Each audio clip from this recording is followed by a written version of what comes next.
आपसे सीधा सीधा क्वेश्चन पूछता है वो मजे लेने के लिए, एक एस्टाइल कोएंजाइम में कितने एटीपी के बराबर होता है? 12 ATP। 12 वो कैसे बराबर हुआ समझ में आया? कि अगर उसका क्रेब्स चक्र में उपयोग होगा तो बताइए भाई 12 एटीपी के बराबर ऊर्जा अणु उत्पन्न होंगे नहीं होंगे? 3 NADH 1 FADH। चलो एक बात ऐसे ही मजे ले लेता हूँ आपसे, एक पायरुवेट कितने एटीपी के बराबर होता है? 12। एक पायरुवेट, सर वापस से बोलना सर एक बार। एक पायरुवेट के बराबर होता है 18। 15 सर 15। बताओ कैसे? एक पायरुवेट एक एस्टाइल कोएंजाइम में परिवर्तित होगा, बताओ तीन, एक NADH बनेगा नहीं बनेगा? 3 ATP वो हो गए। और जब एक एस्टाइल कोएंजाइम में जब क्रेब्स चक्र में घूमता तो 12 ATP हो, तो बताओ 12 3 15 ही तो 15 आ गई बात। ऐसे मजे लेता है एग्जामिनर। एक बार वापस बताना। अरे एक एस्टाइल कोएंजाइम में क्रेब्स चक्र में काम आता है तो कितने बनते हैं ATP? 12। अब मैंने पूछा कि बताओ भाई एक पायरुवेट कितने एटीपी के बराबर होता है, तो बताओ पायरुवेट से एस्टाइल कोएंजाइम बनता है तो एक NADH वहां भी तो बनेगा ना। एक पायरुवेट से एक एस्टाइल कोएंजाइम, दो पायरुवेट दो, तो एक से तो एक पायरुवेट की पूछ रहा हूं मैं तो एक पायरुवेट कितने एटीपी बराबर हुआ? एक पायरुवेट एक एस्टाइल कोएंजाइम एक NADH, तो 3 एटीपी तो वो हो गए, क्योंकि एक NADH 3 एटीपी उत्पन्न करेगा नहीं करेगा इलेक्ट्रॉन परिवहन श्रृंखला द्वारा। और जो आप क्रेब्स चक्र में बन रहे हैं 12 ATP, तो बताओ 12 हो गया नहीं हो गया? आ गई बात समझ में? तो ऐसे मजे लेता है एग्जामिनर, तो आपको मजे देने ही नहीं है, क्योंकि हम पूरे तरीके से तैयार है उसके लिए। तो देखिएगा आप, इसकी जो खोज करी थी बेटा, वो करी थी किसने? HA क्रैब ने कबूतरों की पेशी कोशिकाओं में। उसको नोबेल पुरस्कार मिला था भाई इस काम के लिए। क्रैब चक्र भी कहते हैं क्योंकि भाई क्रैब ने खोज करी। यूकैरियोट्स में कहाँ पे होगा बताओ भाई? माइटोकॉन्ड्रिया के आधात्री में होता नहीं होता? दूसरा प्रोकैरियोट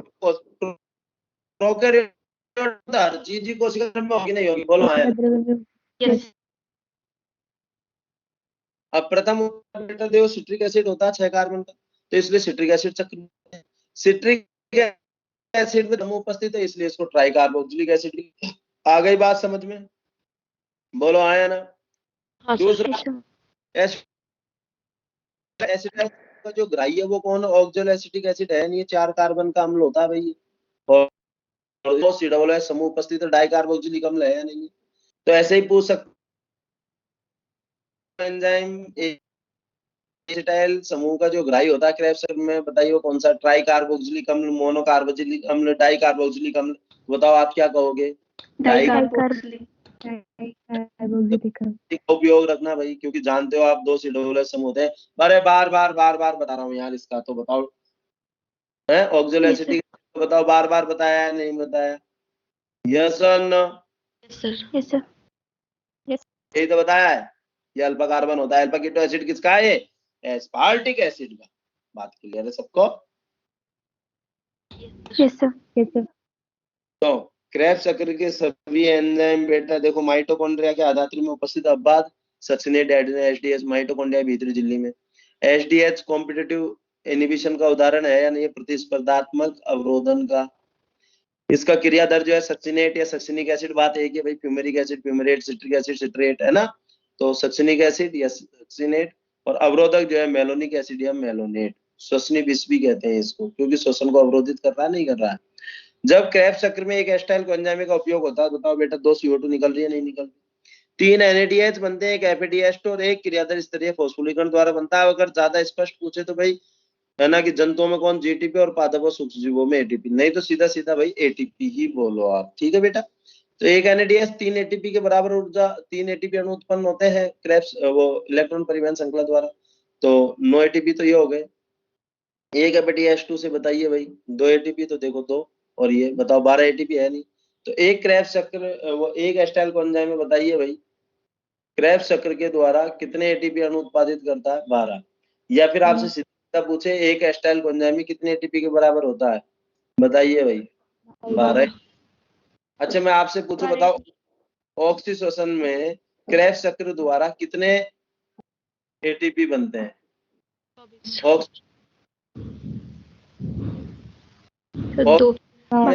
चक्र द्वारा कितने ATP बनते हैं? अरे नालायक, 24 एटीपी बनेंगे नहीं ऑक्सीजन हाँ में, दो इलेक्ट्रॉन परिवहन भी होगा नहीं होगा? सुनो, अब चुपचाप सुनो, ऑक्सीडेशन बोल रहा हूँ तो इलेक्ट्रॉन परिवहन तंत्र तो अंडरस्टूड होगा ही होगा, वो तो ग्लाइकोलिसिस के संदर्भ में बात अलग होती है। तो ऑक्सीडेशन के द्वारा, अरे आपसे ऐसे पूछे क्रेब्स चक्र में क्रियाधार स्तरीय फॉस्फोरिलीकरण द्वारा कितने एटीपी बनेंगे, तब आप कहोगे 2। एक ग्लूकोज के पूर्ण ऑक्सीकरण पे, अगर ये आप शब्दों को पकड़ो, आप एक ग्लूकोज के पूर्ण ऑक्सीकरण पे क्रियाधार स्तरीय फॉस्फोरिलीकरण द्वारा ग्लूकोज क्रेब्स चक्र से कितने एटीपी बनेंगे, तो भाई एक ग्लूकोज के पूर्ण ऑक्सीकरण बता भाई, एक ग्लूकोज से 2 पाइरुवेट बनते हैं, तो 2 एस्टाइल कोएंजाइम में 2 बार चक्र घूमेगा नहीं घूमेगा, तो 2 एटीपी कहोगे नहीं कहोगे? यस और नो?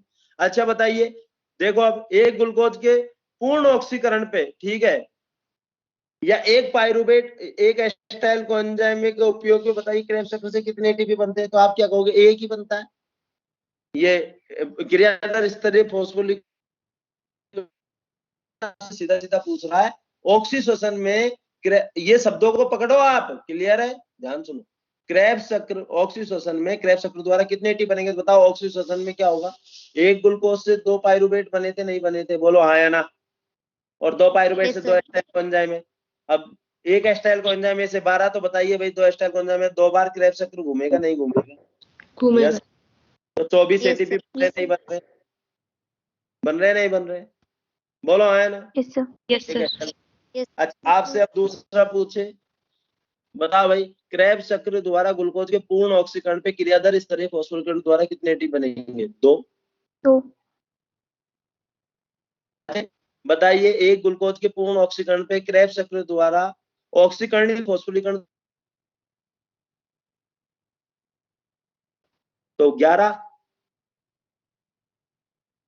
तो 11 तो ये, और ग्लूकोज के बताओ 11 और 11 22 हो गए नहीं हो गए? इसमें से 2 क्रियाधार स्तरीय फॉस्फोरिलीकरण द्वारा बन रहे नहीं बन रहे?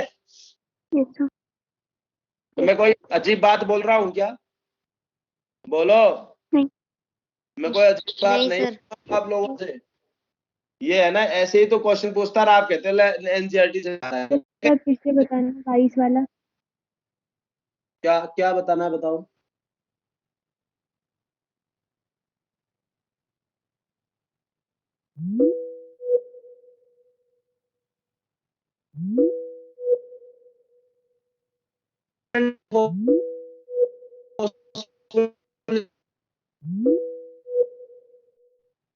है तो बताओ भाई कितने, तो बताओ क्रेब्स चक्र द्वारा, किसके द्वारा?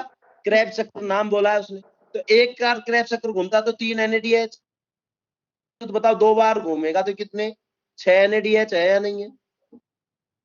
और 2 FADH2 है या नहीं है ना भाई? तो 18, 3 और 18 और 4 22। अरे एक टेस्ट 2 ATP के बराबर होता है ना? तो मैंने सीधी सीधी से, अब इतनी गणित क्यों लगानी पड़ रही है? सीधा सा बोलो भाई, 12 ATP बन रहे हैं नहीं बन रहे हैं, और एक क्रियाधार स्तरीय फॉस्फोरिलीकरण द्वारा, तो एक को हटा दो तो बताओ कितने? 11 तो ही हो गए नहीं हो गए? और ग्लूकोज के पूर्ण ऑक्सीकरण पे बताओ 2 बार क्रेब्स चक्र घूमेगा, तो बताओ भाई क्या होगा? 22। कौन सी गणित है इसमें? बात क्लियर है? तो ये ऐसे ध्यान रखो किसके संदर्भ में बात कर रहा है वो। योजक अभिक्रिया द्वारा बताओ कितने एटीपी बनेंगे ऑक्सीडेशन में? 6 ATP. Yes sir. Yes sir. एक ग्लूकोज के पूर्ण योजक अभिक्रिया द्वारा, देखो पूरा बोल रहा है वो, एक ग्लूकोज के पूर्ण ऑक्सीकरण पे योजक अभिक्रिया द्वारा ऑक्सीडेशन में कितने एटीपी बनेंगे? भैया 6 एटीपी बनेंगे, क्योंकि 2 NADH बनते हैं। बोलो आया ना? Yes sir. आसान बात नहीं है। तो देखो, ग्लूकोज के पूर्ण ऑक्सीकरण के लिए क्रेब्स चक्र के बताओ 2 फेरों की आवश्यकता होती है नहीं होती? क्योंकि एक बार में एक एस्टाइल कोएंजाइम है, और ग्लूकोज, एक ग्लूकोज 2 पाइरुवेट बने थे, 2 से 2 एस्टाइल कोएंजाइम है, 2 एस्टाइल कोएंजाइमों के उपयोग के लिए बताइए भाई 2 बार 2 फेरे होंगे नहीं होंगे क्रेब्स चक्र के? क्योंकि एक बार में एक उपयोग होता है। तो एक ग्लूकोज के पूर्ण ऑक्सीकरण के लिए क्रेब्स चक्र के 2 फेरों की आवश्यकता है, यानी बताओ 24 एटीपी बनेगी नहीं बनेगी? बात क्लियर सबको? क्रियाधार स्तरीय फॉस्फोरिलीकरण बताइए केवल एक ही पद पे होता है नहीं होता है? यस और नो? कोई समस्या इसमें? No sir. तो समझ गए ना वो क्वेश्चन कैसे होता है। और मैं आपको एक बात और बता दूं, ज्यादातर स्टूडेंट जो है वो इसी तरीके के डाउट भेजते हैं हमारे पास, सर ये नहीं हुआ, और फिर मेरी आत्मा ऐसी पजरती है उन डाउट्स को देख के। क्यों? क्योंकि बच्चा ढंग से पढ़ा ही नहीं है, अपनी बुद्धि का उपयोग करना ही नहीं चाहता। अब क्लियर है या नहीं है, पहले तो बताओ मुझे। Yes sir. आ गई बात समझ में? आसान है या नहीं ये चीज? केवल अपने को ये कि थोड़ा सा दिमाग लगाना, अब उसी में फेल हो जाते हैं। अरे ये कैसे होगा, बस क्योंकि माइंड यूज में नहीं लेना चाहते हम हमारा।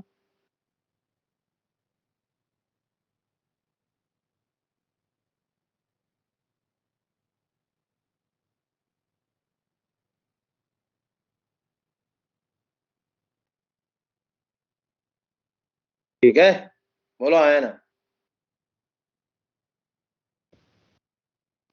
yes sir.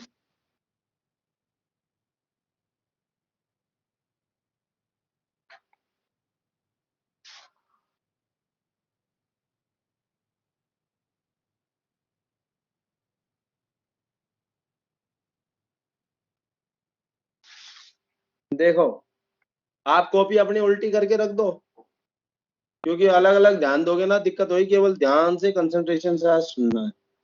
बताइए भाई, ये पायरुवेट 3 कार्बन, पायरुवेट से एस्टाइल को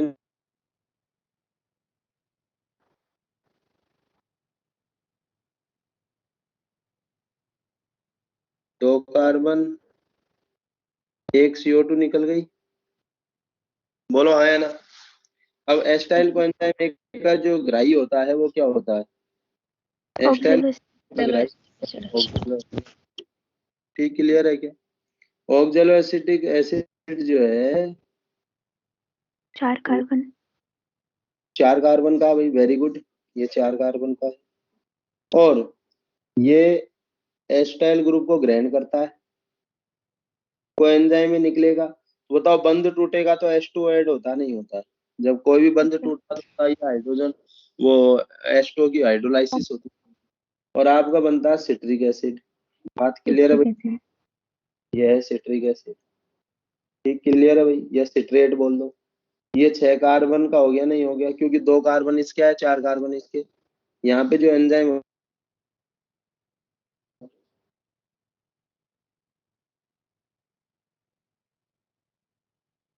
आ गई बात समझ में? क्लियर है सबको? यस और नो? सर। ये रहा ठीक है ना, सिट्रिक एसिड सिंथेज। टोटल 9 पद होते हैं इसमें ना, ये एक हो गई। अब सिट्रिक एसिड जो है वो क्या होता है, अपने आइसोमर्स में परिवर्तन,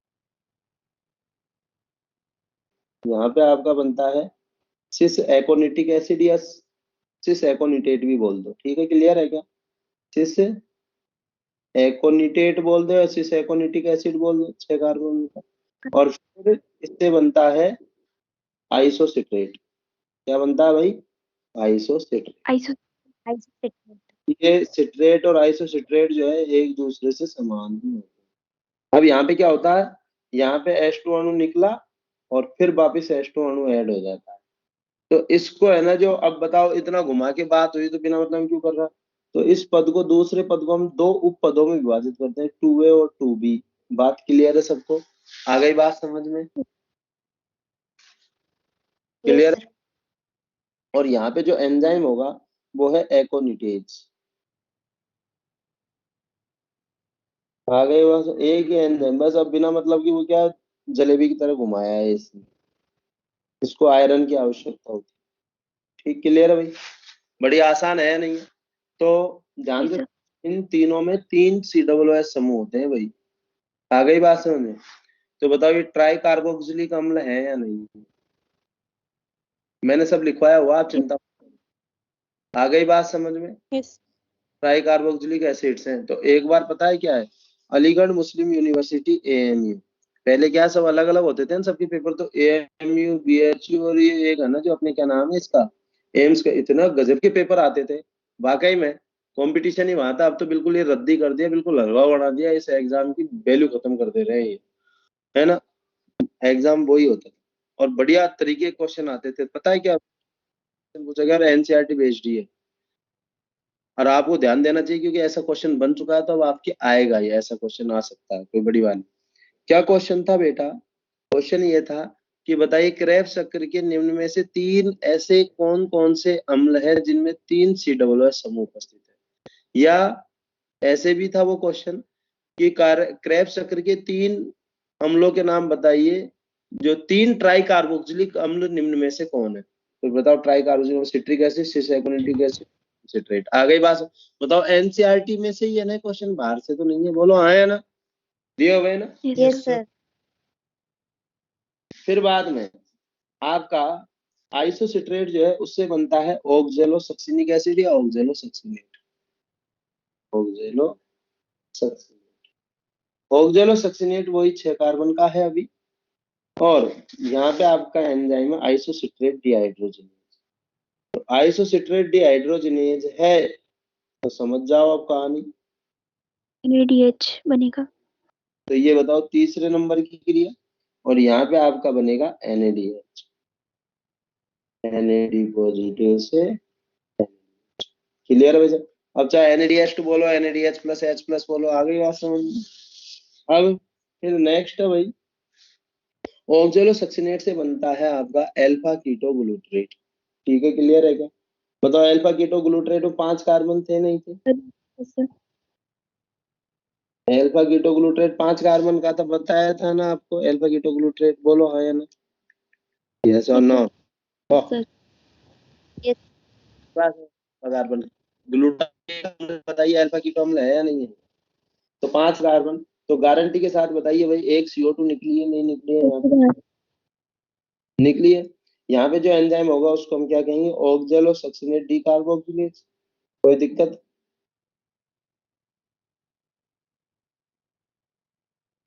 ऑक्जेलोसक्सिनेट डीकार्बोक्सिलेज। क्लियर हुई बेटा बात? फिर अल्फा कीटोग्लूटरेट जो है उससे आपका बनता है सक्सिनाइल कोएंजाइम ए। ठीक है, क्लियर है क्या?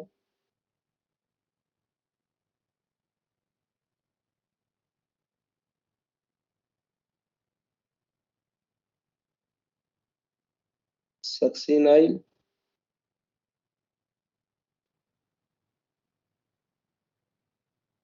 Coenzyme A.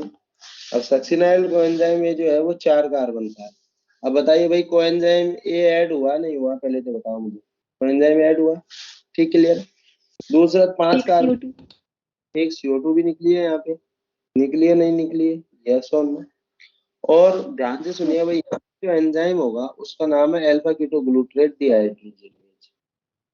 अल्फा कीटोग्लूटरेट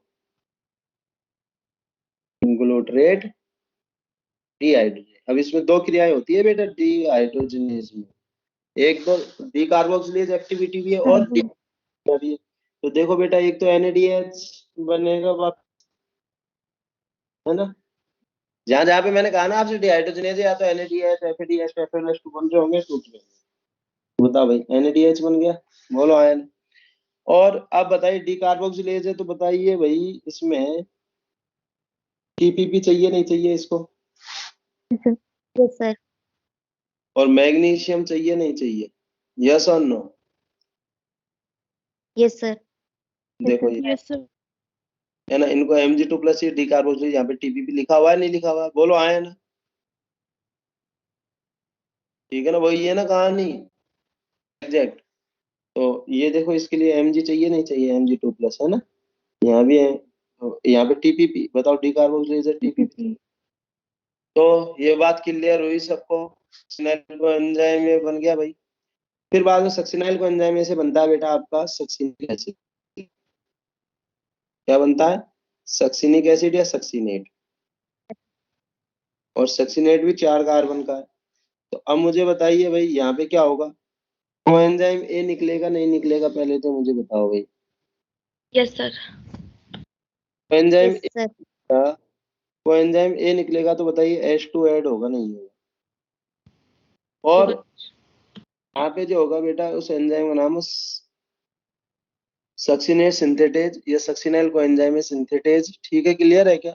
ये इसको हम सक्सिनाइल कोएंजाइम थायोकाइनेज भी बोल देते हैं। बात क्लियर सबको? तो देखो सक्सिनेट थायोकाइनेज या सक्सिनेल कोएंजाइम में सिंथेटेज। देखो ध्यान रखना, सिंथेज और सिंथेटेज में क्या अंतर है, समझना बेटा। सिंथेज और सिंथेटेज है ना, बच्चे ध्यान नहीं देते हैं। सिंथेटेज तो तोड़ता है जबकि सिंथेज बनाता है। बात क्लियर है सबको? तेज जो है ना वो तोड़ता है। बात क्लियर है आप सबको? देखो इसलिए मैंने यहाँ पे लिखा। कोई दिक्कत सर। किसी? नहीं? आ गई बात समझ में? No sir. गौर करते चलना, क्योंकि सक्सिनाइल थायोकाइनेज, क्योंकि बताओ भाई वो जो थायोएस्टर बॉन्ड के थ्रू अटैच होता है वो एसएच थायो, ये थायोसल्फेट ग्रुप जी होता है सर। उसे। तो सक्सिनाइल थायोकाइनेज और काइनेज आ रहा है तो बताओ एटीपी बनेगा, है ना? या फिर इसको हम एफएडीएस। में सक्सिनाइल सिंथेटेज। में सिंथेटेज भी कहते हैं। सिंथेज नहीं, क्या? तेज। तेज सिंथेटेज। है, एज बनाता, सिंथेज बनाने वाला है, तेज तोड़ने वाला है। ठीक, तो यहाँ पे बताइए भाई क्रियाधार स्तरीय फॉस्फोरीकरण होगा तो बताओ एडीपी से एटीपी बनेगा नहीं बनेगा? बोलो हाँ या ना। और अगर जीडीपी है तो क्या बनेगा? जीटीपी। एटीपी। जीटीपी। जीटीपी तो जंतुओं में बनता है भाई, जबकि ये बताइए किसमें? जीटीपी पादप पादपों में। पादपों में। जीवों में। सूक्ष्म जीव। सूक्ष्म जीवों में। तो क्रियाधार स्तरीय फॉस्फोरीकरण हो रहा नहीं हो रहा? बोलो हाँ या ना। एसएलपी क्रियाधार स्तरीय। फिर सक्सिनेट से आपका बनता है बेटा, सक्सिनेट से आपका बनता है फ्यूमेरिक एसिड। फ्यूमेरिक एसिड भी कितने कार्बन का? 4 कार्बन। और यहाँ पे जो एंजाइम होता है वो होता है सक्सिनेट डिहाइड्रोजनेज। Succinate dehydrogenase. बताओ याद हो रही है नहीं हो रही है रिएक्शंस? कोई दिक्कत? ये छठी ये साथी। सक्सिनेट डिहाइड्रोजनेज बताइए किसमें उपस्थित है? माइटोकॉन्ड्रिया में होता नहीं होता? माइटोकॉन्ड्रिया भीतरी झिल्ली में, माइटोकॉन्ड्रिया की भीतरी झिल्ली में। बोलो हाँ या ना। नहीं तो बाकी सब जो है वो यस सर। किस होते हैं? बाकी सब जो है वो आधार। मैट्रिक्स में। और इसकी क्रिया को जो अवरोधित करता है वो कौन है बताइए भाई? मेलोनेट। मेलेनिन। मेलो। आ गई बात समझ में? इसका अवरोध है। और यहाँ पे जो फ्यूमरिक एसिड, जहाँ पे एफ वाला अम्ल बन रहा है ना, वहीं पे FADH2 बनेगा। तो FAD से क्या बनता है बेटा? FADH2। एफएडीएस। आ गई बात समझ में? फ्यूमेरिक एसिड से आपका बनता है बेटा मैलिक एसिड।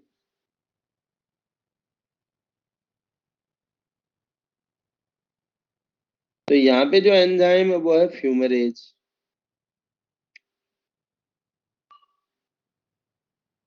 और फ्यूमरेज है तो बताइए तोड़ा ताड़ी करेगा नहीं करेगा? जो डीएनए तोड़े डीएनए, आरएनए तोड़े आरएनए, तो फ्यूमरेज को तोड़े फ्यूमरेज, तो एस्टो का उपयोग होता है। आ गई बात समझ? और फिर वापिस आपका बनता है ऑक्जेलो एसिटिक एसिड। ये 9वीं है या नहीं है? और वही मेलेट डिहाइड्रोजनेज। एनएडी। यहाँ पे एक NADH और बना। बताओ बेटा कितने NADH बने? 3 NADH बन रहे नहीं बन रहे? 3। एक बन रहा। एक क्रियाधार स्थिर फॉस्फोरिक और बताओ दो जगह CO2 निकल रही है नहीं निकल रही? आ गई बात समझ में? क्लियर है सबको? Yes sir. Yes sir. Yes. एक मजे लेने वाली बात पूछो। मजे लेने की मतलब आप उससे कॉमन सेंस की बात बताओ भाई। ऑक्जेलो एसिटिक एसिड, ठीक है, उपयोग में आया और वापिस बताइए प्रथम एस्टाइल ग्रुप का ग्राही था। और बताओ अंतिम उत्पादी ऑक्जेलो एसिटिक एसिड है या नहीं है? यस और नो? यस है सर। भाई? यस। तो मुझे एक बात बताइए भाई, जो एस्टाइल को एंजाइम है के जो 2 कार्बन आए बताओ वो तो यहाँ निकल गए नहीं निकल गए? यस और नो? तो अब आपसे मैं पूछूं सक्सिनाइल को एंजाइम है, succinic acid, fumaric acid, malic acid में कौन से कार्बन थे बताओ? ऑक्जेलो एसिटिक ऑक्सिलो एसिड। एसिड। अब ये कॉमन सेंस के क्वेश्चन है बस। आ गई बात समझ में? कि बताइए भाई निम्न में से कौन कौन से ऐसे अम्ल हैं जिनमें ऑक्जेल एसिटिक एसिड के 4 कार्बन उपस्थित होते हैं क्रेब्स चक्र में? तो सक्सिनाइल एंजाइम में सक्सिनिक एसिड, फ्यूमेरिक एसिड और मैलिक एसिड, इनमें ऑक्जेलो एसिटिक एसिड वाले ही तो 4 कार्बन है। बाकी 2 कार्बन जो आए एस्टाइल एंजाइम वाले निकल गए नहीं निकल गए? Yes sir. आई बात समझ में? कोई समस्या नहीं? बहुत आसान है ये, तो आप याद करोगे तो बहुत आसानी से हो जाएगी। दूसरा बताइए, देखो आप तो सीधा ध्यान रखो, बताओ एस्टाइल कोएंजाइम में से जब कोएंजाइम में निकलेगा तो एस्ट्रो का उपयोग होगा नहीं होगा? होगा ना? होगा? होगा। Yes sir. देखो एस्ट उपयोग हो रहा है तो फिर दूसरे पद में है ना, दूसरे पद में क्या होता है? उपयोग हुआ, निकला, फिर उपयोग हुआ, ऐसे याद कर लो ना भाई। पहले में तो देखो एस्टाइल कोएंजाइम उपयोग होता है, एस्टो होगा ही होगा उपयोग, फिर दूसरे पद में पहले निकलता है फिर दोबारा ऐड होता है। बताओ अल्टरनेटिवली है या नहीं? देखो एस्टो उपयोग हुआ, निकला, फिर एस्टो ऐड हुआ। यस और नो? बताइए ओवरऑल कितने Yes, एस्टो उपयोग हो रहे हैं? कितने एस्टो उपयोग हो रहे हैं? देखो 1 2 3 और 4 एस्टो उपयोग हो रहे हैं, एक एस्टो निकल रहा नहीं निकल रहा। बताओ ओवरऑल कितने एस्टो उपयोग होते हैं? 3 क्वेश्चन पूछा आपसे, बिल्कुल एक एक ऐसी बात है खोल खोल के पूछता है, मजे लेने वाली बात। और बहुत बढ़िया। अच्छा मुझे कभी कभी क्या होता है, ये जो मैंने आपसे कहा था कि अगर पूर्ण ऑक्सीकरण हो रहा है ग्लूकोज का, है ना, श्वसनी क्रिया दर का, जब तो इसको हम कहेंगे क्या? कैटाबोलिक पथ। कहेंगे नहीं कहेंगे? बोलो हाँ या ना श्वसन को। लेकिन ध्यान से सुनना, मुझे एक बात बताओ, बताओ अल्फा कीटो ग्लूट्रेट किसका अम्ल है? ग्लूटामिक अम्ल का अल्फा कीटो अम्ल है या नहीं? तो बताइए कभी कभी ये जो है ग्लूटामिक अम्ल बनाने के लिए, बताओ यहाँ से अल्फा कीटो ग्लूट्रेट जो है ग्लूटामिक अम्ल बनाने में उपयोग हो जाता है नहीं हो जाता? बोलो हाँ या ना?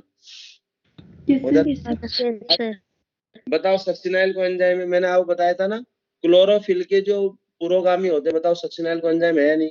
तो ये Yes, पोरफायरिन निर्माण में काम में आ जाता है। आ गई बात समझ में? कभी कभी ठीक है, क्लियर है। दूसरा मुझे बताओ ऑक्सैलो एसिटिक एसिड, बताइए भाई एस्पार्टिक का अल्फा कीटो अम्ल है या नहीं है?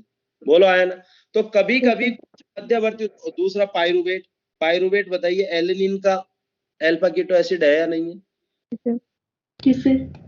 कभी कभी क्या होता है, ये कुछ मध्यवर्ती उत्पाद अन्य पदार्थों के निर्माण में भी सहायता करते हैं। ठीक, क्लियर है? हाँ, अगर पूर्ण ऑक्सीकरण हो रहा CO2 एस्टोन तो कैटाबोलिक कहेंगे, लेकिन ऐसा तो नहीं है। बताओ कभी कभी बताइए कुछ मध्यवर्ती उत्पाद जो है विभिन्न पदार्थों के निर्माण में सहायता कर रहे हैं, बताओ निर्माण हो रहा तो बताओ एनाबोलिज्म में भी सहायता कर रहे हैं नहीं कर रहे?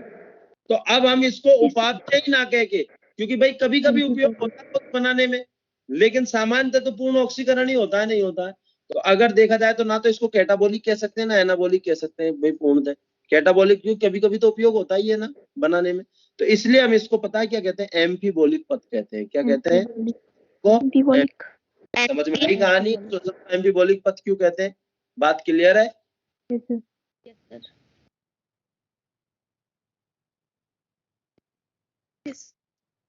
याद हो गई नहीं हो गई? एक एक चीज बहुत आराम से करवाई है।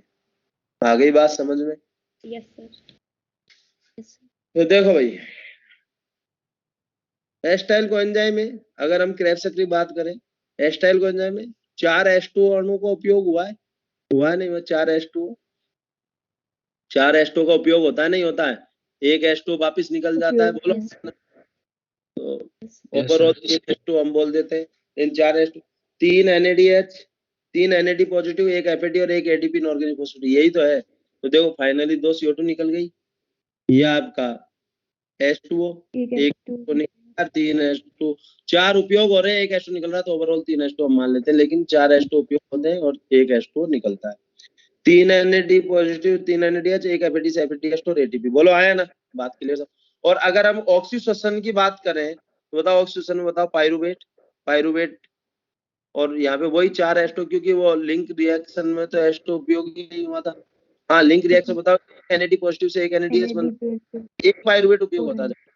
ठीक, तो अब 3 तो ये और एक वो लिंक रिएक्शन है, एक FAD और एक ये ADP। बताइए भाई, तो जब एक पायरुवेट का उपयोग होता है बताइए श्वसन में, तो बताओ 4 NADH FADH, बताओ कितने ATP बन रहे हैं टोटल?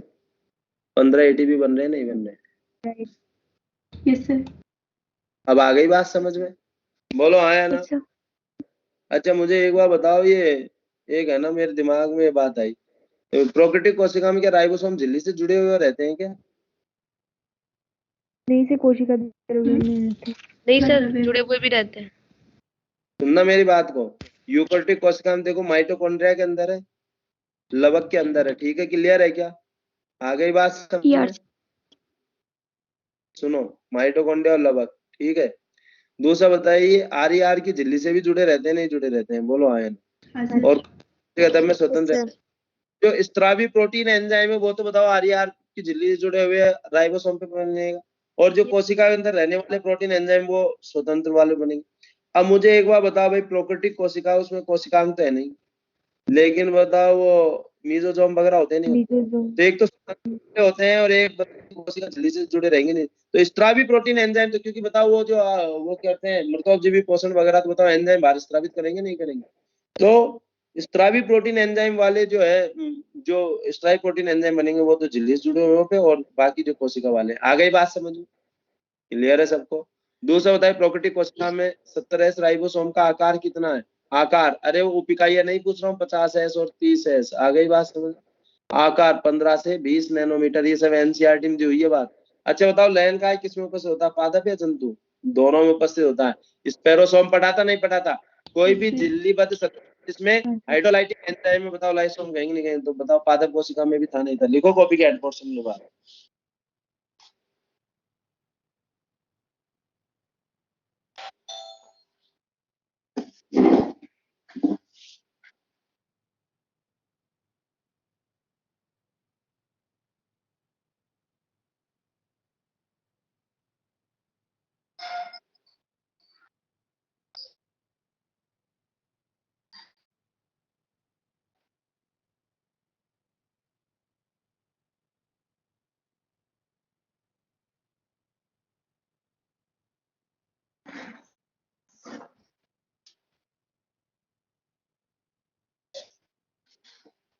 हो गया?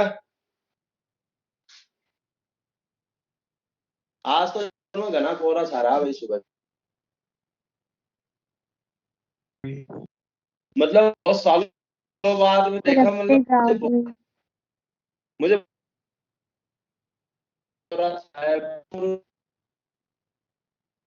कोहरा छाया, बढ़िया फील होता है कोहरा देख के।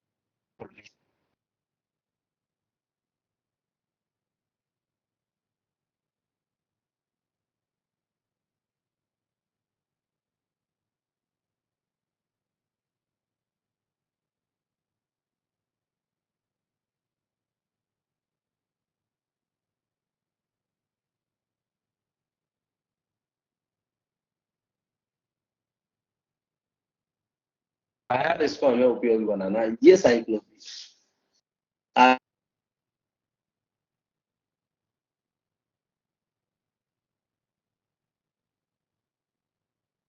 बढ़िया से हो जैसे गया ही। सर? चलो जी, हो गया सबका? तो देख, यस।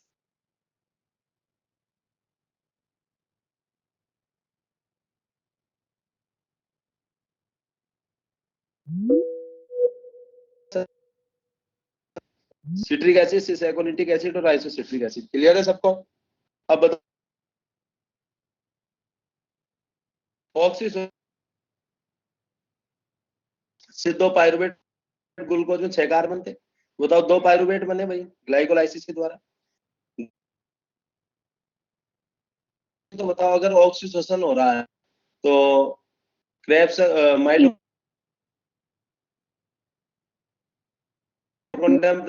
देंगे, हो गया। दूसरा, योजक अभिक्रिया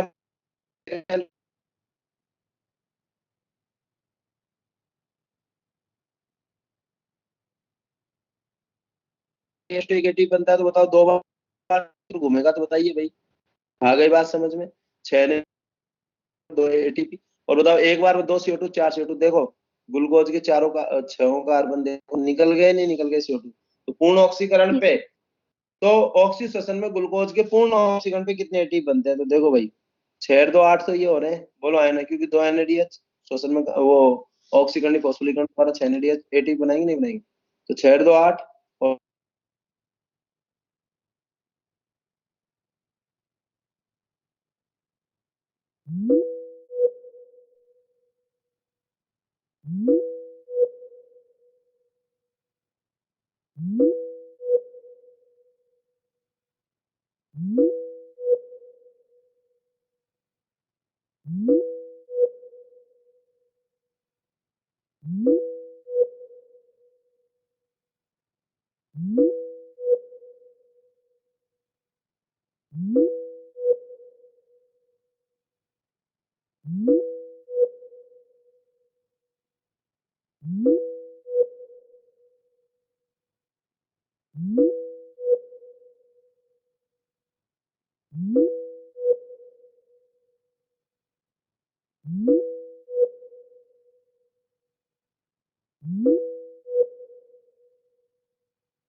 1,3-bis फॉस्फोग्लिसरिक एसिड।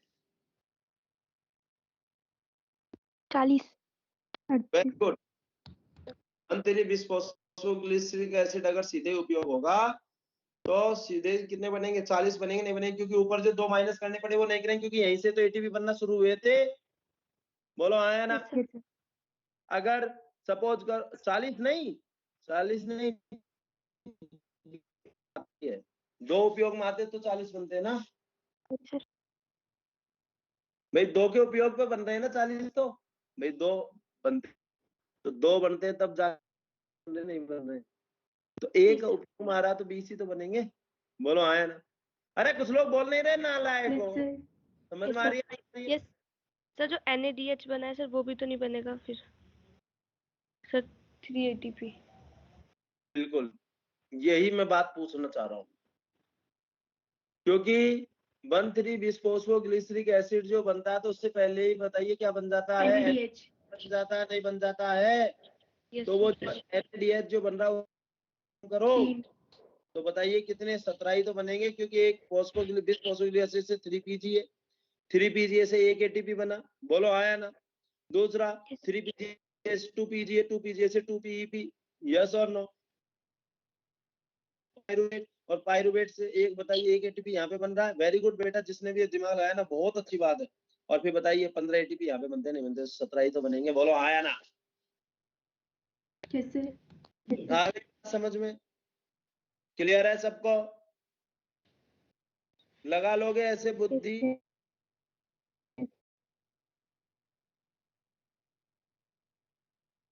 अब भारी भरकम बात कर रहा हूँ उर्दू में, जो तुम्हें समझ में नहीं आ रही अरबी फारसी में। अरे नालायक को समझ में आई नहीं आई ये तो बोल दो दादा। आ गई सर। आ गई सर।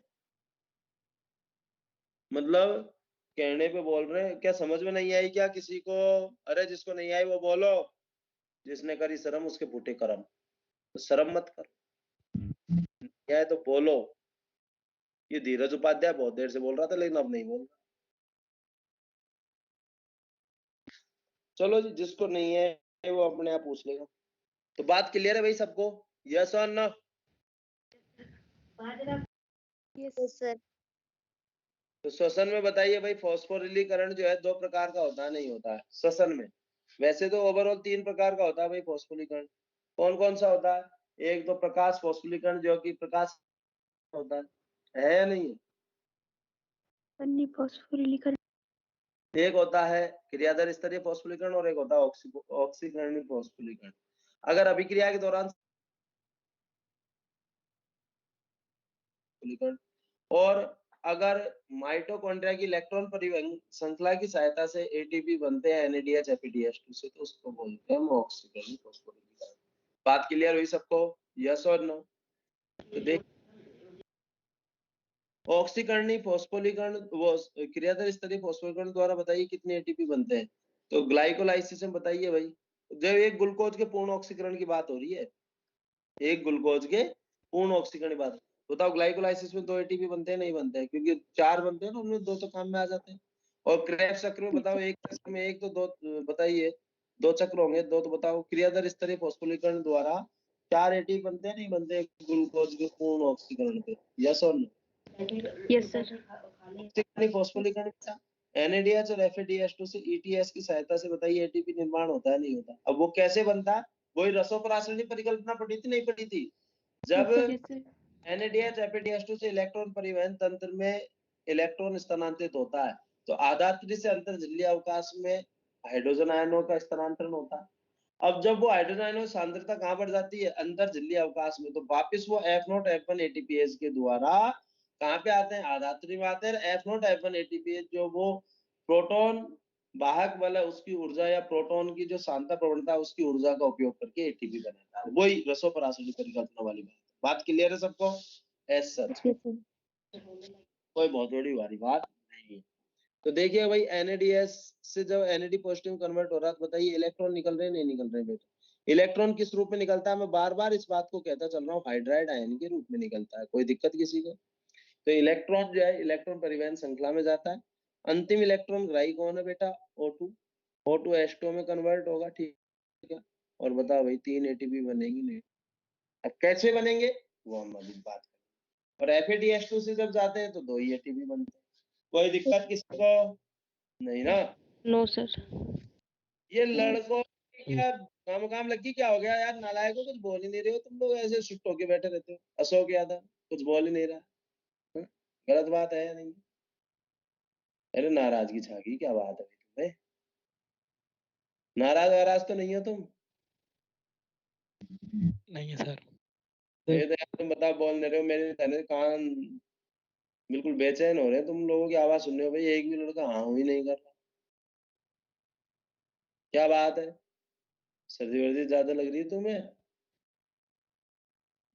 Yes sir.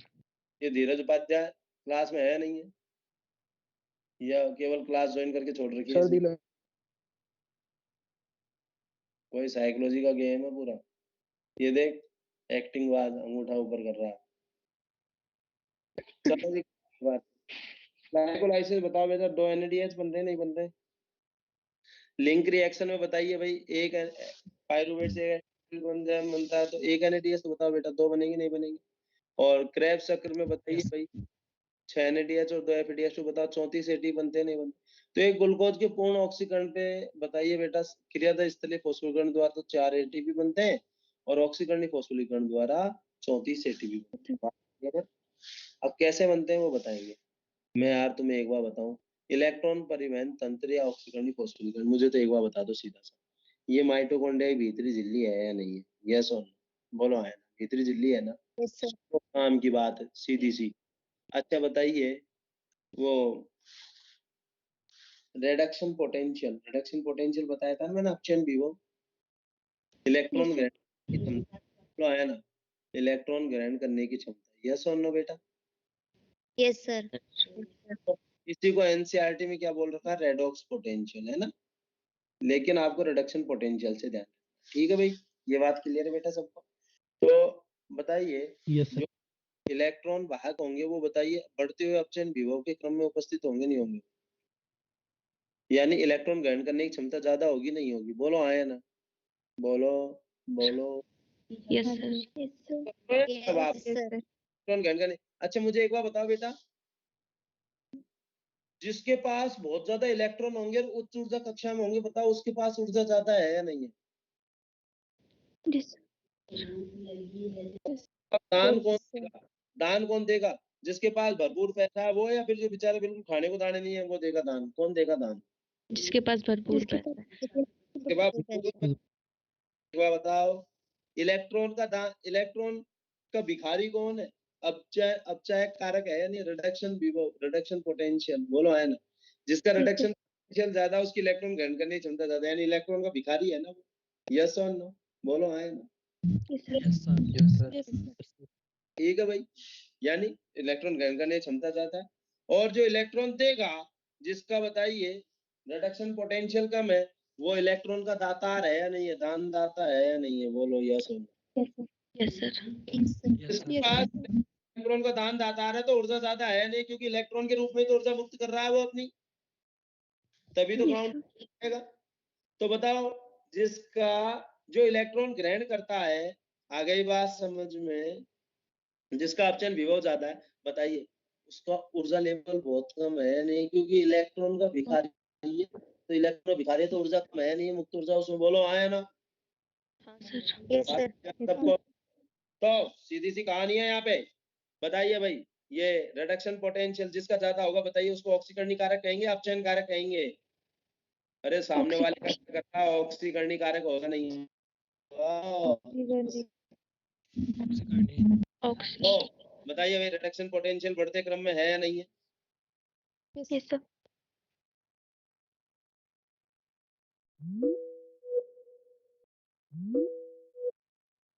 ये फ्री एनर्जी बताइए, वो घटते क्रम में है या नहीं है? क्यों?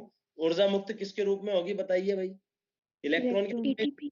तो बताइए भाई, रिडक्शन पोटेंशियल है या नहीं है? जबकि minimum Minimum free free energy. नहीं है, जबकि यहाँ पे बताइए भाई क्या है? मैक्सिमम फ्री एनर्जी, क्योंकि है। और बताइए मिनिमम रिडक्शन पोटेंशियल, यानी भिखारीपना कम है इसमें इलेक्ट्रॉन का, बोलो आया ना? आ गई बात Yes, समझ? sir. तो एक बार बताओ भाई, ये इलेक्ट्रॉन परिवहन तंत्र जो है ना, इस तरीके से उपस्थित होते हैं, उसके 4 एंजाइम संकुल होते हैं, फर्स्ट, सेकंड, थर्ड और फोर्थ। आ गई बात समझ? तो जब यहाँ से NADH से, देखो भाई जैसे NADH है, और NADH जब NAD पॉजिटिव में कन्वर्ट होगा, बताओ NADH के पास बहुत सारी एनर्जी है नहीं, तो बताओ तुरंत इलेक्ट्रॉन दे रहा नहीं दे रहा? तो बताइए अंतिम इलेक्ट्रॉन ग्राही कौन होता है? ऑक्सीजन होता नहीं होता? ये सपोज करो NADH है, तो मुझे कम मुक्त ऊर्जा किसके अंदर, बताओ O2 के अंदर है या नहीं है? Yes sir. Yes, sir. है ना? और बताइए सबसे ज्यादा मुक्त ऊर्जा किसके अंदर है? NADH के अंदर। अगर ये जो अच्छा बताइए, सबसे कम अपचयन विभव किसका है? NAD positive. NADH ज्यादा O2 का है नहीं है। तो बेटा देखो इलेक्ट्रॉन निकले बेटा, ये इलेक्ट्रॉन जब यहाँ से जाते हैं तो बताओ यहाँ पे प्रोटॉन की पंपिंग होती है, फिर यहाँ से गए इलेक्ट्रॉन इसके पास, फिर यहाँ से गए, फिर ये प्रोटॉन पंप करता है। आप कहोगे सर सेकंड वाले से आपने नहीं लिखा, क्यों? सेकंड वाला नहीं करता, सक्सिनेट डिहाइड्रोजनेज है एक्चुअली। फिर यहाँ से ठीक क्लियर है क्या? सुन लो, काम की बात यही है। और अंतिम इलेक्ट्रॉन ग्राही कौन है? O2, वो H2 में कन्वर्ट हो जाएगा। बताओ यहाँ पे हाइड्रोजन आयन सांद्रता बढ़ गई नहीं बढ़ गई? Yes, sir. Yes, sir. ये हाइड्रोजन आयन सांद्रता जो है वो बढ़ गई, और यहाँ पे बताओ हाइड्रोजन आयन सांद्रता कम है या नहीं है? अब वही हमारा F0 F1 ATPase बताओ भीतरी झिल्ली में ही तो उपस्थित होता है। Yes, sir. Yes, sir. तो जब वापस हाइड्रोजन आयन यहाँ पे आएंगे तो बताओ ADP व ATP. फिर से ATP बनेगा नहीं बनेगा? तो अब ध्यान से सुनिएगा, बताओ NADH और FADH2 पता है किसको देता है इलेक्ट्रॉन? FADH2 इसको देता है, ठीक इलेक्ट्रॉन सेकंड वाले होते। तो बताइए NADH का बताओ ऑक्सीकरण हो रहा है अपचयन हो रहा है? पहले तो मुझे बता दीजिए क्या हो रहा है? ऑक्सीकरण हो रहा है नहीं हो रहा है? ये ऑक्सीकरण हो रहा है। Oxygen. तो ऑक्सीकरण के कारण बताइए प्रोटॉन ग्रेडियंट बन रहा है नहीं बन रहा? प्रोटॉन प्रवणता स्थापित हो रही है नहीं हो रही है आधात्री और अंतर्जलीय अवकाश के बीच में? और इस प्रोटॉन प्रवणता के कारण बताइए भाई, ये ADP के साथ फॉस्फेट जुड़ रहा है, बताओ फॉस्फोरिलीकरण हो रहा है नहीं हो रहा है? बोलो हाँ या ना? Yes sir. Yes. आगे बात समझ। ऑक्सीकरण NADH FADH2 के ऑक्सीकरण के कारण क्या हो रहा है, ADP का फॉस्फोलीकरण हो रहा है, ATP बन रहा है। तो बताओ ऑक्सीकरणी फॉस्फोलीकरण नाम दिया गया, ये समझ में आया क्यों दिया है ये नाम? Yes. आ गई बात समझ में। और ये क्यों हो रहा है फॉस्फोलीकरण? क्योंकि NADH FADH2 के ऑक्सीकरण के कारण एक प्रोटॉन प्रवणता अंतरझिल्ली अवकाश और आधात्री बीच में, उस प्रोटॉन प्रवणता के कारण ATP बन रहा है, यानी फॉस्फोलीकरण हो रहा है, इसलिए इसको ऑक्सीकरणी फॉस्फोलीकरण। पूरी कहानी समझ आ गई होगी। अब तो कुछ ही नहीं, अब तो केवल नाम याद है।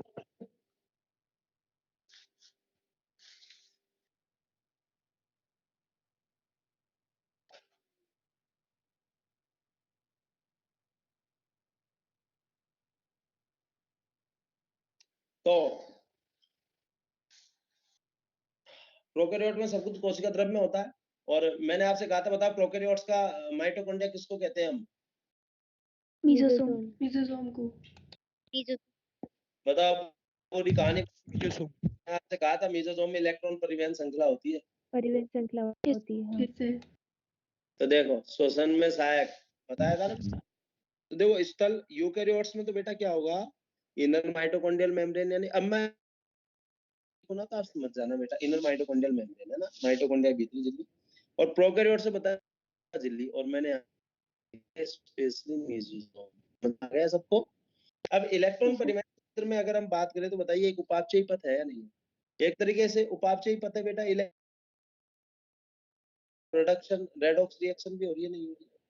तो उपापचयी पथ जिसके द्वारा इलेक्ट्रॉन का स्थानांतरण एक से दूसरे वाहक तक होता है, ETS कहलाता है, नहीं कहलाता? इलेक्ट्रॉन परिवहन तंत्र। ठीक, लगभग 40 से ज्यादा इलेक्ट्रॉन वाहक उपस्थित होते हैं। अब इलेक्ट्रॉन वाहक जो है बताइए भाई, जैसे अंतिम इलेक्ट्रॉन ग्राही कौन होता है बताइए? मैं तो 100 बातों की एक बात कह ऑक्सीजन। NADH नहीं होता, अंतिम इलेक्ट्रॉन ग्राही है ऑक्सीजन। ठीक, ऑक्सीजन के पास यानी पूरा भिखारी है ऊर्जा के मामले में। तो ऊर्जा तो बहुत कम है इसके पास, क्योंकि ऊर्जा जिसके पास ज्यादा होगी, ऊर्जा हम रासायनिक अणुओं में ऊर्जा जिसके पास ऊर्जा ज्यादा है बताइए किसके रूप में दर्शाते हैं? इलेक्ट्रॉन, यानी उसके पास इलेक्ट्रॉन उच्च कक्षाओं में, इसलिए ऊर्जा ज्यादा है नहीं। तो अपनी ऊर्जा को क्या करेगा? मुक्त करेगा, इलेक्ट्रॉन मुक्त करके। बोलो आया ना? तो इलेक्ट्रॉन खाली है इसके पास बताइए, यही तो होता है, ये लोन पेयर है या नहीं है? तो ये भिखारी है भाई ऊर्जा के मामले में। ठीक है, क्लियर है क्या? तो मुक्त ऊर्जा तो बहुत कम है, लेकिन बताइए अब चयन विभव यानी इलेक्ट्रॉन ग्रहण करने की क्षमता ज्यादा है या नहीं? तो रेडॉक्स Yes. पोटेंशियल रिडक्शन बोलेंगे, क्योंकि एनसीईआरटी में आपके रेडॉक्स पोटेंशियल बोल रखा है इसको, इसलिए मैं बोल रहा हूँ। लेकिन रिडक्शन पोटेंशियल बहुत बढ़िया चीज है, क्योंकि वास्तव में यही है। तो हिंदी में तो रेडॉक्स को तो बोलते हैं अपचयोपचय विभव या रिडक्शन अपचय विभव। वैसे इसी से ही कॉन्सेप्ट क्लियर होता है। ठीक, तो मुक्त ऊर्जा बताइए डिक्रीजिंग ऑर्डर में है नहीं? तो रिडक्शन पोटेंशियल रेडॉक्स पोटेंशियल क्या बेटा? इलेक्ट्रॉन ग्रहण करने की क्षमता। अंतिम इलेक्ट्रॉन ग्राही जो होता है वो O2 होता है भाई, H2 में रूपांतरित। और इलेक्ट्रॉन परिवहन तंत्र के जितने भी इलेक्ट्रॉन वाहक है बेटा, उनको 4 एंजाइम श्रृंखलों में विभाजित किया है। ठीक, क्लियर?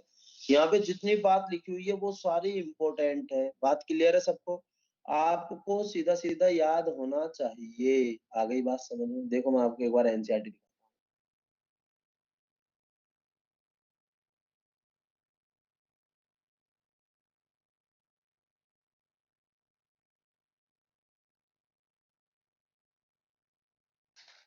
देखो बेटा, सबके नाम लिखे हुए हैं, NADH डिहाइड्रोजनेज लिखा हुआ है, देखो FMN FES लिखे हुए हैं ना बेटा इसमें। तो सब कुछ एनसीईआरटी में। देखो complex third cytochrome B C1 संकुल, देखो इसमें क्या लिखा हुआ? Cytochrome B, cytochrome C1, cytochrome C, ये लिखे हुए नहीं लिखे हुए? ये देखो यूबिक्विनोन लिखा हुआ है, सक्सिनेट हाइड्रोजन देखो FAD FES लिखा, साइटोक्रोम C कॉम्प्लेक्स 4 देखो, साइटोक्रोम A3 CUA CUB, अगर स्पष्ट देखोगे ना तो यहाँ पे ऐसे लिखा हुआ है, ये CUB है, यह CUA, आप देख लेना, ये CUB। आई बात समझ में? तो ये सारी बातें सब एनसीईआरटी ही है। Yes. तो 4 एंजाइम संकुलों में विभाजित किया। प्रथम क्या है भाई? NADH डिहाइड्रोजनेज, या इसको हम NADH को एंजाइम की रिडक्टेज बोलते हैं। इसके प्रोस्थेटिक समूह जो होते हैं वो होते हैं FMN और FES। आ गई बात समझ में? सेकेंड है सक्सिनेट डिहाइड्रोजन, मैं भी आपको बताऊंगा इनको क्यों बोला गया है। ठीक है बेटा, अभी बता दूंगा। सक्सिनेट डिहाइड्रोजनेज, या इसका दूसरा नाम है succinate coenzyme Q reductase. FAD और FES, ठीक है, क्लियर है क्या? दूसरा coenzyme Q cytochrome C reductase या साइटोक्रोम BC1 संकुल। तो आप ये 562 और 566 याद मत रखो, केवल साइटोक्रोम B ध्यान रख लेना, साइटोक्रोम C1 और FES। फिर बाद में साइटोक्रोम ऑक्सीडेज या साइटोक्रोम C ऑक्सीडेज या साइटोक्रोम A3 संकुल, इसमें साइटोक्रोम A3 CUA CUB और FE। बात क्लियर है सबको? तो जितने भी एंजाइम संकुल है बेटा, उसमें सब में FES उपस्थित होता है, केवल संकुल 4 में नहीं है। बात क्लियर है बेटा सबको? यस और नो? अब देखो मैं आपको बताऊं, ध्यान से सुनो। यह है माइटोकॉन्ड्रिया की भीतरी झिल्ली। आ गई बात समझ में? बोलो आया ना? ये दो झिल्ली नहीं है, एक ही झिल्ली है। बात क्लियर? यह है संकुल फर्स्ट, सुनना मेरी बात। यह है संकुल सेकंड, ये कोएंजाइम, ये यूबिक्विनोन बोल दो, एक ही बात है ना बेटा? यूबिक्विनोन बोल दो या उसका नाम कोएंजाइम क्यू, ठीक? मैं भी आपको, यह संकुल सी, ये संकुल। देखो बेटा आप ध्यान से बताओ, NADH से इलेक्ट्रॉन ले रहा है नहीं ले रहा है? और NAD पॉजिटिव, आगे बात। और ये इलेक्ट्रॉन ग्रहण कर रहा नहीं कर रहा? बोलो हाँ या ना? तो बताइए इसको हम क्या कहेंगे? NAD हाइड्रोजनेज कह सकते हैं नहीं कह सकते? ये क्यों दिए गए हैं बेटा? रटने की बिल्कुल जरूरत नहीं है आपको। बताओ NADH डिहाइड्रोजनेज कहेंगे नहीं कहेंगे? ये हाइड्रोजनेज। क्योंकि बताओ NADH से इलेक्ट्रॉन ले रहा है, खुद का अपचयन कर रहा है। दूसरा बताओ यहाँ से इलेक्ट्रॉन लेके इसको दे रहा है, तो बताओ इसको हम ये क्या बोल सकते हैं? और NADH से ले रहा है, कोएंजाइम Q का रिडक्शन कर रहा है, या यूबिक्विनोन भी बोल देते हैं इसको, है ना? यूबिक्विनोन भी बोल देते हैं। बताओ भाई NADH और कोएंजाइम Q रिडक्टेज, बोलो है ना? समझ में आ गई बात? Yes sir. NADH coenzyme Q को दे रहा है, बोलो हाँ है ना? ये चल इलेक्ट्रॉन बाहर के भीतरी झिल्ली के अंदर उपस्थित होता है। यह सक्सिनेट डिहाइड्रोजिनेज, क्योंकि बताओ सक्सिनिक एसिड से फ्यूमेरिक एसिड बनता है नहीं बनता? और सक्सिनिक एसिड से जब फ्यूमेरिक एसिड बनता है तो बताइए भाई FADH2 बनता है नहीं बनता? और इस FADH2 से ये इलेक्ट्रॉन वापस लेगा नहीं लेगा? बोलो हाँ या ना? इलेक्ट्रॉन गए किसके पास? इसके पास। और बताओ ये किसमें? FAD में कन्वर्ट हुआ भाई। तो अब मुझे एक बार बताइए, सक्सिनेट डिहाइड्रोजिनेज बोल रहे हैं एक, तो ये बात क्लियर है। आगे बात है माइटो वो क्रेब्स चक्र, वो एंजाइम जो भीतरी झिल्ली में उपस्थित है, तो सक्सिनेट डिहाइड्रोजिनेज, ठीक है बेटा? Yes sir. क्या बताइए, सक्सिनेट को एंजाइम क्यू रिडक्टेज, बताइए क्यों? क्योंकि सक्सिनेट से लेके बताओ को एंजाइम क्यू को भेज रहा नहीं भेज रहा? सक्सिनेट को एंजाइम क्यू रिडक्टेज तो यस और नो? को एंजाइम क्यू बोल दो या यूबिक्विनोन बोल दो, एक ही बात है, ठीक है, क्लियर है?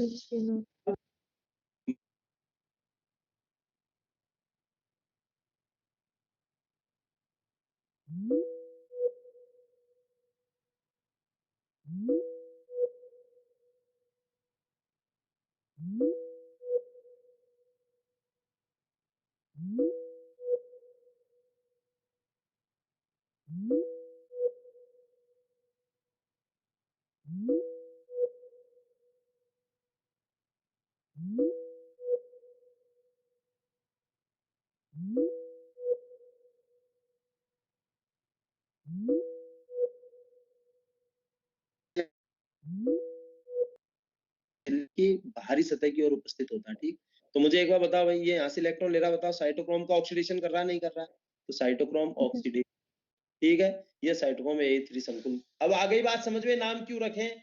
तो कहीं कोई दिक्कत है क्या?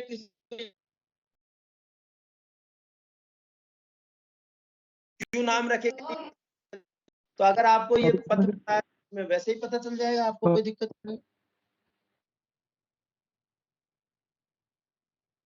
Yes sir. अच्छा अब दूसरी बात सुनो भाई, सक्सिनेट डिहाइड्रोजनेज जो है, ये सक्सिनेट को एंजाइम की रिडक्टेज, उसमें बताओ भाई कौन कौन होता है? एक तो FMN और एक FES।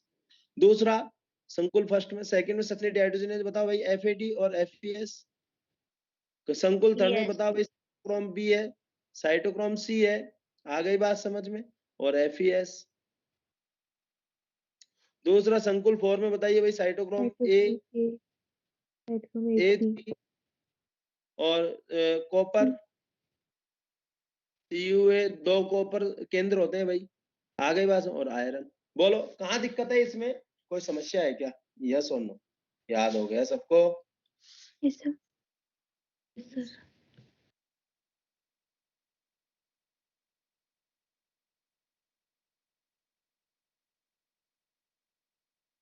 यही है ना? याद है या नहीं है? बोलो यस। देखो भाई, एपीएस जो है वो नॉन हीम है, यानी इसमें हीम समूह नहीं होता। हीम आपको पता है ना, हीम क्या होता है? जिसमें 4 पाइप बने हो, ठीक है, और फिर बाद में उस, जबकि साइटोक्रोम, बताइए भाई हीम के व्युत्पन्न है या नहीं? मैंने आपको बताया था ना, हीम के यस व्युत्पन्न sir. Haemoglobin, myoglobin, lag haemoglobin, cytochrome और कैटालेज। बताए थे नहीं बताए थे? Yes sir. बताए थे सर। तो देखिएगा, एक बार में केवल एक ही इलेक्ट्रॉन ग्रहण करता है, नहीं करता है? साइटोक्रोम जो है हीम का व्युत्पन्न है, एक बार में केवल एक इलेक्ट्रॉन ग्रहण करता है। अब मैं आपको बता दूं साइटोक्रोम बी 562 और 566 क्यों लिखा है, क्योंकि ये इस लैम्डा, इस नैनोमीटर की लैम्डा का अवशोषण करते हैं, लेकिन आपको जरूरत है नहीं है। बात क्लियर है सबको? यस और नो? दूसरा, कोएंजाइम क्यों बताइए? चल इलेक्ट्रॉन भाग है या नहीं? माइटोकॉन्ड्रिया भीतरी झिल्ली के अंदर उपस्थित है या नहीं? भीतरी झिल्ली में नॉन प्रोटीनियस होता है, 2 हाइड्रोजन ग्रहण कर सकता है। बात क्लियर है सबको? 2 हाइड्रोजन बताओ भाई, 2 प्रोटॉन और 2 इलेक्ट्रॉन होंगे नहीं होंगे? यस और नो? तो देखो कोएंजाइम क्यू जो है, कोएंजाइम क्यू, ये एक इलेक्ट्रॉन ग्रहण करेगा तो इसको कहेंगे सेमी क्यूनोन। बताओ माइनस चार्ज आ रहा है नहीं आ रहा है? और फिर बाद में ये क्या करता है? 2 प्रोटॉन 1 इलेक्ट्रॉन ग्रहण कर रहा है, बताइए क्या बन गया? डाइहाइड्रोक्विनोन बन गया नहीं बन गया? बोलो यस और नो? आ गई बात समझ में? Yes sir. तो कोएंजाइम क्यू जो है, इसको प्लास्टोक्यूनोन या फाइलोक्यूनोन कहते हैं पादपों में। बताओ आपने जो अचक्रीय प्रकाश पढ़ा था वहां प्लास्टोक्यूनोन पढ़ा था नहीं पढ़ा था? वो यही है कोएंजाइम क्यू। आ गई बात समझ? जीवाणुओं में इसको मीनोक्यूनोन कहते हैं, जंतुओं में यूबीक्यूनोन कहते हैं। तो अब समझ में आ गया यूबीक्यू जो लिखा हुआ है? तो कोई दिक्कत है क्या किसी को?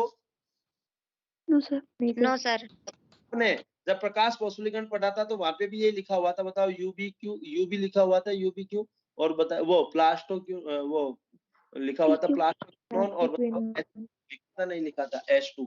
तो वो H2 समझ में आ गया, वो क्योंकि 2 हाइड्रोजन ग्रहण कर सकता है। बात क्लियर है सबको? यस और नो? Yes sir. यस। दिक्कत नहीं ना? तो ध्यान रखना बेटा ये कहानी। अब देखो, बताइए भाई होता क्या है, मैं आपको पूरी पूरी कहानी बता देता हूँ। ये NADH से जब इलेक्ट्रॉन जाते हैं, NAD पॉजिटिव में कन्वर्ट होता है, ठीक क्लियर है क्या? तो संकुल 1 को जब इलेक्ट्रॉन जाते हैं तो आधात्री से अंतर्जलीय अवकाश में 4 प्रोटॉन ट्रांसफर होते हैं। बात क्लियर है सबको? फिर यहाँ से ये जो है चल इलेक्ट्रॉन भाग होता है यूबीक्यूनोन, ये इलेक्ट्रॉन देता है किसको? कॉम्प्लेक्स थर्ड को। बात क्लियर है सबको? सक्सिनेट डिहाइड्रोजनेज जो है कॉम्प्लेक्स थर्ड, वो FADH2 से इलेक्ट्रॉन लेता है और यूबीक्यूनोन को देता है, वही चल इलेक्ट्रॉन वाहकर ये देता है किसको? कॉम्प्लेक्स थर्ड को। फिर कॉम्प्लेक्स थर्ड जो है उससे जब इलेक्ट्रॉन स्थानांतरित होते हैं तो आधात्री से अंतर्जलीय अवकाश में 4 प्रोटॉन स्थानांतरित होते हैं। बात क्लियर है सबको? यस और नो? फिर 1 मिनट रुक जाओ भाई।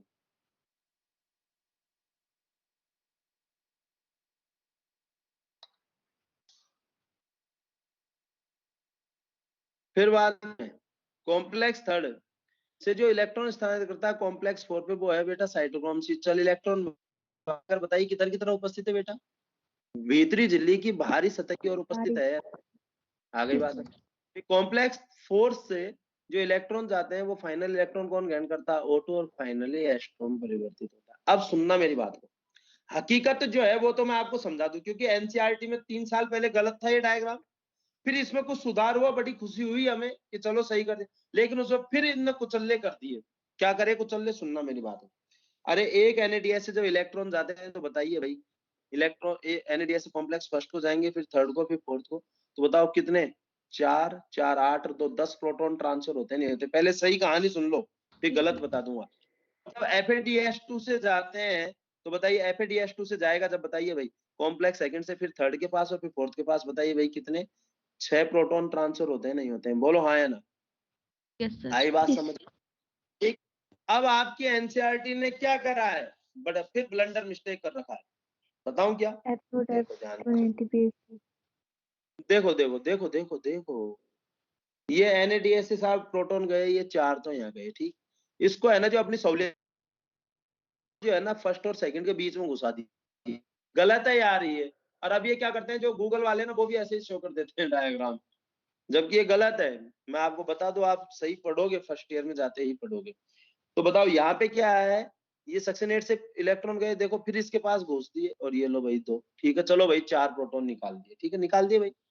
फिर यहाँ से चाहे इससे आया चाहे इससे आया, बताओ भाई इलेक्ट्रॉन इसके पास गए, 4 के पास 2। अब पता है क्या कह रहा है वो, देखो सुनो, कि भाई NaDH की वजह से जब इलेक्ट्रॉन जाते हैं तो 6 प्रोटॉन ट्रांसफर होते हैं। कितने? 6। बताऊं कौन से? 2 तो इसके, 2 आधे आधे हिस्से में बांट दिए भाई। 2H प्लस तो किसके? NaDH के। 2H प्लस किसके हिस्से में? FADH। फोर्थ से जो FADH2 के हिस्से में कौन से? 2 ये और 2 ये। अरे कॉम्प्लेक्स फोर्थ की क्या नाराजगी है क्या NaDH से? जो भाई तेरे इलेक्ट्रॉन प्रोटॉन नहीं भेजूंगा मैं, बोलो। अरे फाइनल इसके पास आएंगे तो ये भी तो भेजेगा, तो ये गलत है, बिल्कुल सरासर गलत बात है। आई बात समझ में? लेकिन मेरी मजबूरी है। अब वही मैंने आपसे कहा, बताओ ये गलत है या नहीं है यार? बताओ NaDH के क्या इलेक्ट्रॉनों के लिए प्रोटॉन की मना कर देगा क्या ये? क्यों तुमने है ना जो ये FADH2 के हिस्से में डाले 2 प्रोटॉन, गलत है या नहीं? लेकिन वही, अब मैं क्या करूं,